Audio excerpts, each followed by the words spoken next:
Good evening from Ukraine's Carpathian Mountains. I'm Joe Lindsley, American, reporting in Ukraine every day. And today I want to show you our most popular videos from 2024 as prepared by our Ukrainian Freedom News team and is ranked by the number of views on Instagram. First, I invite you to like, follow, share, subscribe our channels on YouTube, X, and Instagram.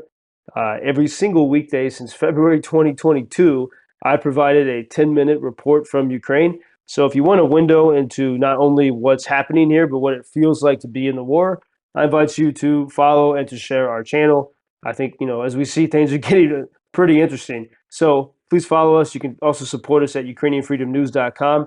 Our team is a nexus of volunteers from Ukraine and around the world. We work on coordinating the most effective people working for victory, as well as getting much needed supplies to our friends at the front line. And of course, on telling the story, the reality that we see here in Ukraine every day and sharing that with the world. We welcome your support at UkrainianFreedomNews.com, and you can find all of our social media channels there. These videos that we're going to show you today, each one is about 60 to 90 seconds. Often the point of these videos is to get people to shift their perspectives a little bit and to provoke and to ask questions, and also to shed light on the heroes that surround us here every single day. We always welcome your insights and criticism. We will, in a few days, share our most controversial videos, but for today, we'll look at the most popular. All but one of them were created by our team, our video editors, call sign Whitesmith in Kharkiv and call sign Blacksmith in Lviv, and also often with illustrations by great Lviv artist Navon Made. And so with that, here are our 12 most popular videos in order ascending from our Ukrainian Freedom News team. This is Joe Lindsley talking to you from the Carpathian Mountains, UkrainianFreedomNews.com, and onward to victory.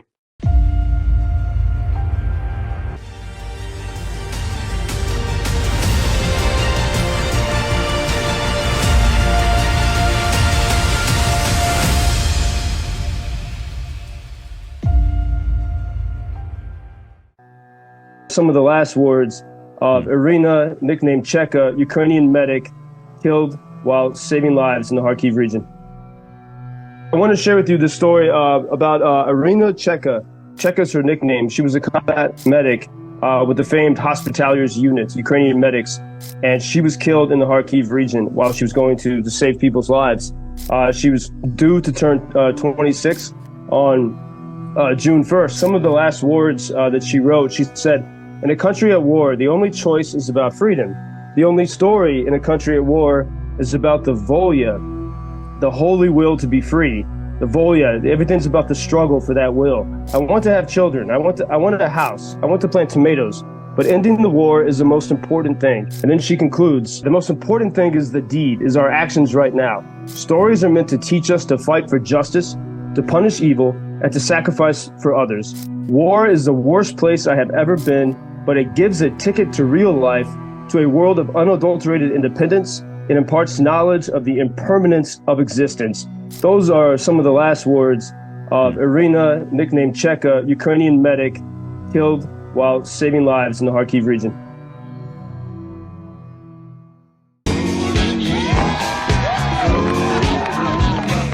Russia.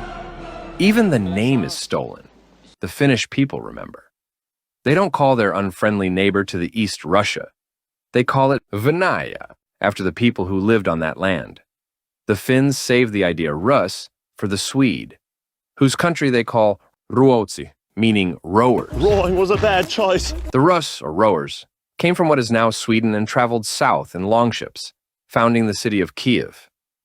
More than 1,000 years ago and centuries before Moscow was founded, the Kievan Rus built a thriving culture with one of the earliest legal codes and landmarks like St. Sophia Cathedral, which still stands today. But in the 13th century, the Mongols sacked Kyiv, and over time, the upstart Duchy of Muscovy in alliance with the Mongols grew, trying to claim the Rus legacy from the Far East. Moscow even called its rulers czars, after the Caesars, and took the Rus for themselves. With their new name, Russian, they oppressed free people first as czars, then as communists, and now as Putinists. But the Finns remember the truth. And now, as Moscow tries to control Kyiv once again, Ukrainians, who kept alive ancient Rus traditions of freedom, resist and grow stronger.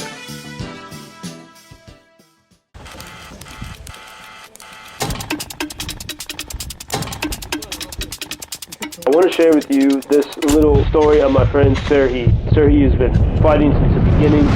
Чуть крови, блядь, за Украину не помешает. Да, блядь, стрелять, а он мне, сука, не стреляет, закончились патроны. То я думал, ты уже не вылезу. He was wounded very badly, as you'll see. Кажу вам людину, яка після бойового завдання отримала важке поранення. Частково не працює рука, але...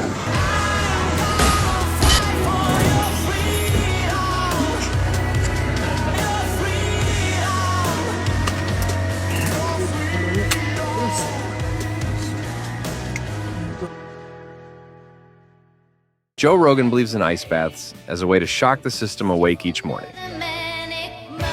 But, Joe, have you ever tried a missile bath? Rogan has one of the most interesting shows in the world. When you don't have freedom. With brilliant thinkers talking about freedom. And yet the Joe Rogan Experience mischaracterizes one place in the world where everyday free people do extraordinary things in the most difficult situations. The U.S. is engaging in a proxy war with Russia. In fact, so often, Rogan has guests talking about Ukraine who have never been to Ukraine. Why not instead hear from people like Serhiy Stakhovsky, a tennis-playing wine-making soldier who defeated Roger Federer at Wimbledon and now fights the Russian invaders? Giles Dooley, a British photographer who lost one arm and both legs in Afghanistan, is frequently in Ukraine helping kids and adults who've lost limbs. Documenting a lot of the hospitals. Andriy Zelensky, a Jesuit priest, philosopher, soldier, who can go deep into the philosophic differences between Ukrainians and Russians. The most precious gift we've got from our Lord, and that is our humanity. Rogan fans love the American idea that I was blind, but now I see. Open your eyes, invite some guests from Ukraine.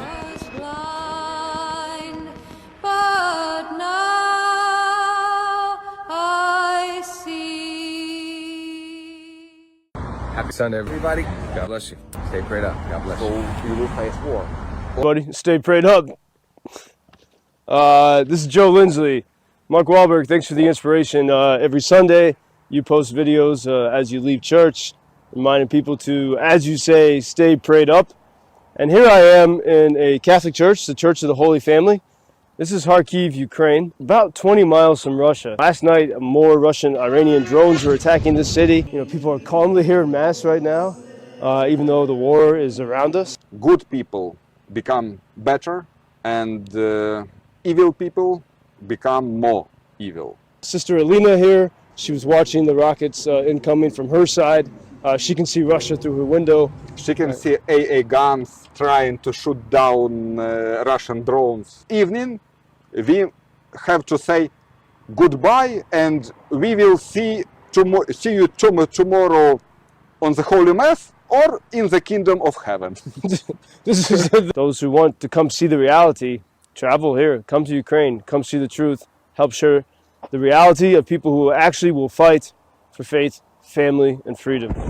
So stay prayed up. If you want to get your inner freedom, come to Kharkiv.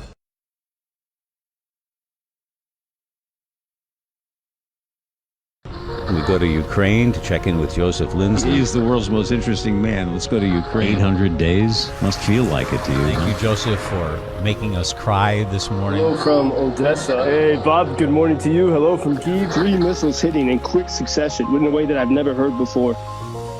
Joe Lindsley with our... Well, corruption is a very big word. It was not like a freak out for me. No, just imagine winter. Freedom is our religion. Like, I have shivers right now because you defeated Roger Federer when he was #1. Other Ukrainian and American reports are fair to good, but Joe Lindsley always reaches an excellent standard. I appreciate Joseph's passion for truth, justice, and the goodness of people. Joe covers so many fascinating and crucial Ukrainian cultural topics missed by others. One of the best journalists who provides insight into how war is actually experienced by Ukrainians.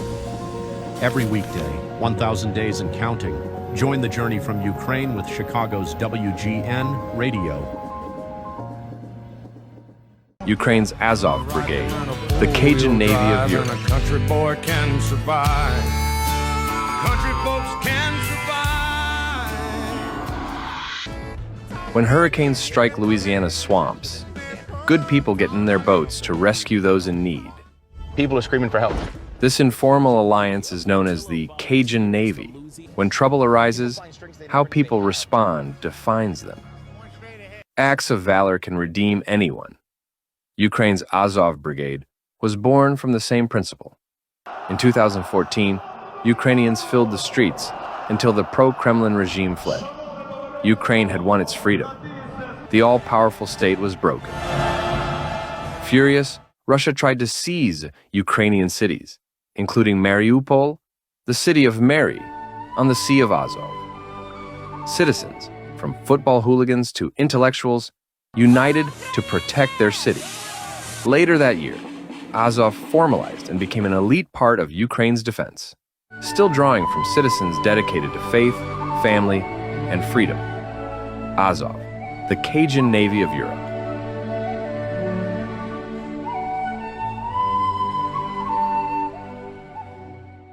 A different language is a different vision of life.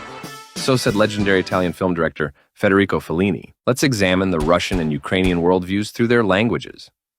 In Ukrainian, the word for victory is перемога.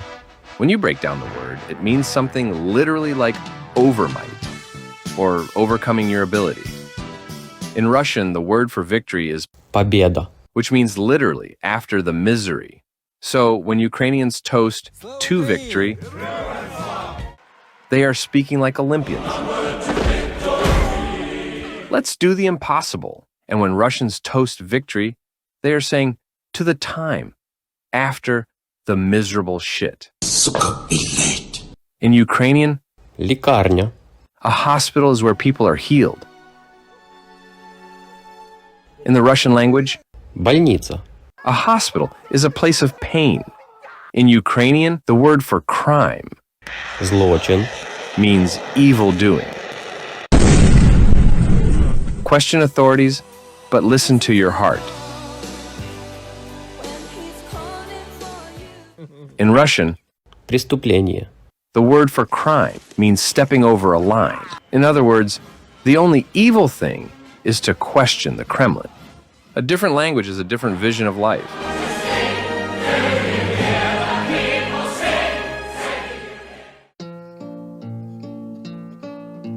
Robin Hood and Little John walking through the forest, laughing back and forth at what the other has to say. Reminiscing this and that and having such a good time. Oodle-lolly, golly, what a day. Never ever thinking there was danger in the water they were drinking, they just guzzled it down. Never dreaming that a scheming sheriff and his posse was watching them and gathering around. Robin Hood and Little John running through the forest, jumping fences, dodging trees and trying to get away. Contemplating nothing but escape and finally making it. Oodle-lolly, golly, what a day. Oodle-lolly, golly. Ukrainian language is sort of a window into how human, not just Ukrainians, but how ancient humans thought. Because Ukrainians never colonized other countries. And as a result of that, their language is very pure. You can look at the word for if, and it's yaksho. And I thought about this because you can see that thousands of years ago, people were trying to define this idea of if. They knew it's a part of our life, but how do we define it? And so the Ukrainian word for if is sort of a summary of two other words. Yak, sho. It means how and what. And so the idea of if is both a how. It's, how can we achieve something? How can we do this? And a what. And the what is like, what is our purpose? What is the thing that we are living for? What is our ideal? And the word if sort of at its roots contains both of those ideas. And if is a word of possibility. And but it's best used if it's tied to some purpose. Many lessons we can learn and apply to so much of our lives from the Ukrainian people. And I know you, Joseph, are forever changed by the experience. I hope you have a peaceful weekend, and we'll talk to you on Monday. Joe. Little Joe Lindsley. Joe Lindsley is quickly becoming an American.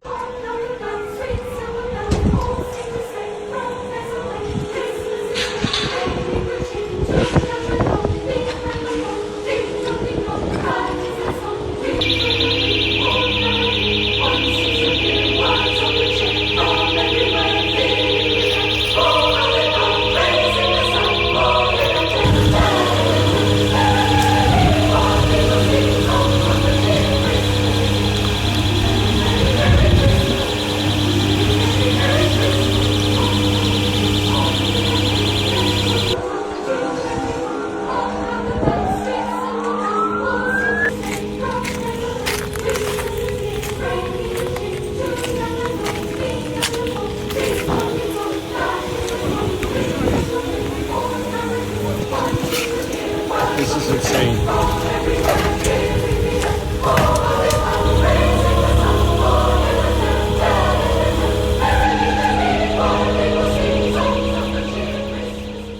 We invite you to follow our channel, the only American show reporting live from Ukraine every day.